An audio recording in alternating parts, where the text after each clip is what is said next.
Continuamos con más información y vamos a hablar del superávit que se registró en estos 4 meses. Vamos a hablar con Micaela Fernández Bauer, economista, y está en comunicación con nosotros. ¿Cómo estás, Micaela? Hola, ¿qué ¿Cómo estás tal? vos? Buenas tardes, ¿cómo estás? Bueno, vamos a tratar de explicar qué es el superávit, porque también se habló acerca de que marcar un superávit sin tomar algunas cosas en cuenta no era tan difícil. Bueno, nuevamente, como se anunció ya en el mes pasado, volvimos a registrar un superávit fiscal, como dicen, por cuarto mes consecutivo. Lo que está pasando ahora es que se está volviendo cada vez más complicado alcanzar el superávit, porque si bien hubo una contracción muy fuerte de los gastos durante los primeros meses del año, lo que está empezando a pasar es que esta contracción está impactando en la actividad económica y con eso en la recaudación. Es decir, está cayendo la recaudación en términos reales. Cayó en abril, cayó en marzo, y acumula en los 4 meses un 10% de caída. Eso vuelve más difícil que el superávit, que es la cuenta de la diferencia entre lo que se ingresa y lo que ingresa y lo que gasta. Se vuelve más difícil porque lo que ingresa es menor.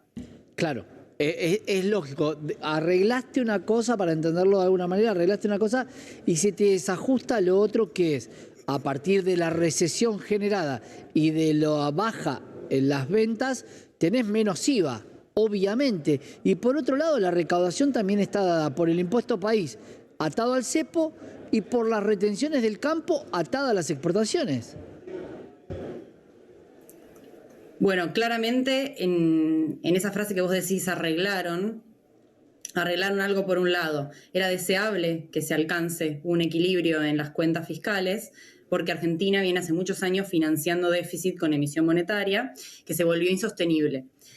Después podemos discutir cómo y en qué magnitud era necesario reducirlo, pero claramente la decisión del cómo se hizo impactó en la actividad. Vos mencionás la recesión. Todos los sectores productivos, sector que mires, sector que cayó en producción en estos meses. Eso quiere decir que hay modificaciones a la hora de contratar más gente, ¿no? Cuando se planea la actividad productiva, viendo este contexto, obviamente se vuelve más difícil. Y mencionaste el IVA, que es uno de los principales componentes de nuestra estructura tributaria. Justo en Fundar sacamos un estudio hace poco sobre una posible reforma tributaria, muy útil también en este contexto de discusión de la ley bases, y cómo el IVA es muy representativo en nuestra estructura. Eso quiere decir que es muy representativo de los ingresos del Estado. Y el IVA se recauda a través del consumo. Con los ingresos de las personas que vienen cayendo, ya que todavía no, incluso con las paritarias, no alcanzan el salario real de diciembre del año pasado, se contrajo mucho el consumo. Eso hace caer la recaudación del IVA, que es lo que venimos viendo en estos últimos meses, pero también hace caer otras cosas que caiga el ingreso. Porque, Claro. por ejemplo, cae la recaudación por seguridad social, que es otro de los componentes importantes de los ingresos del Estado. Importantísimo. Cae el ingreso, Claro, importantísimo. ahí te pregunto, vamos a sacarnos un poco los cassettes de economistas y te voy a preguntar desde el llano. Te juntás con tu abuela y tu abuela te pregunta, ¿para qué quiero superávit si yo no estoy cobrando más? ¿Para qué se guardan esa plata si a mí no me llega la jubilación? ¿Para qué sirve el superávit en un país que tiene muchas deudas internas?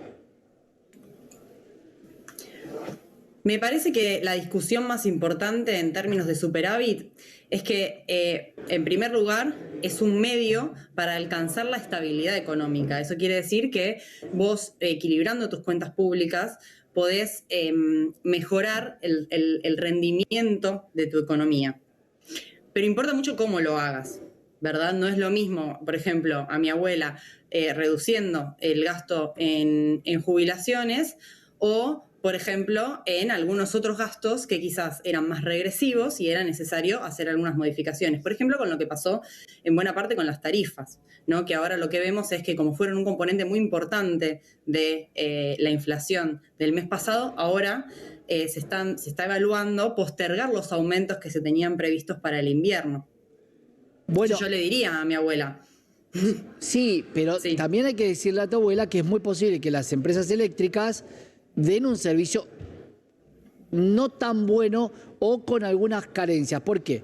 Si yo soy una empresa eléctrica y el Estado me dice, te voy a pagar el 50% y en bonos como yo quiero y por ende te voy a retrasar las tarifas energéticas, no van a estar muy contentas las compañías eléctricas. Lo que pasa con las tarifas es que es como un arma de doble filo, podemos decirle. Porque por un lado, reducir los subsidios a la energía genera que las empresas tengan que cobrar más, entonces eso impacta en la actividad económica, en los ingresos de las personas, tanto porque directamente tienen que pagar más de luz, de gas, como a través de otros precios de la economía, porque si los pensamos es un componente muy importante del costo de la industria, Sí, las claro. tarifas.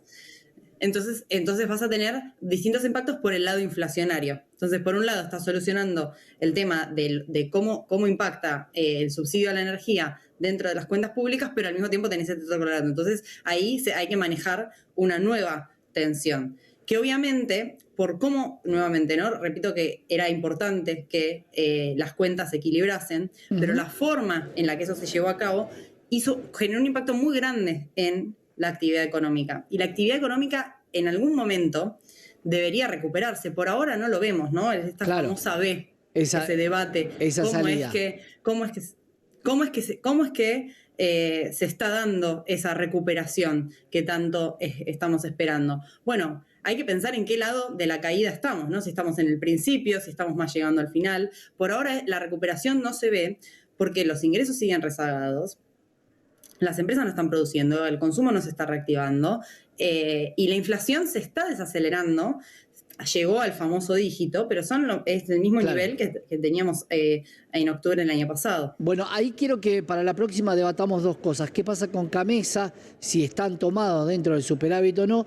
Y la segunda es qué va a pasar con el campo, si va a liquidar o no, o va a seguir presionando al tipo de cambio que se va a trasladar también a inflación. ¿Te parece? La próxima charlamos esos temas.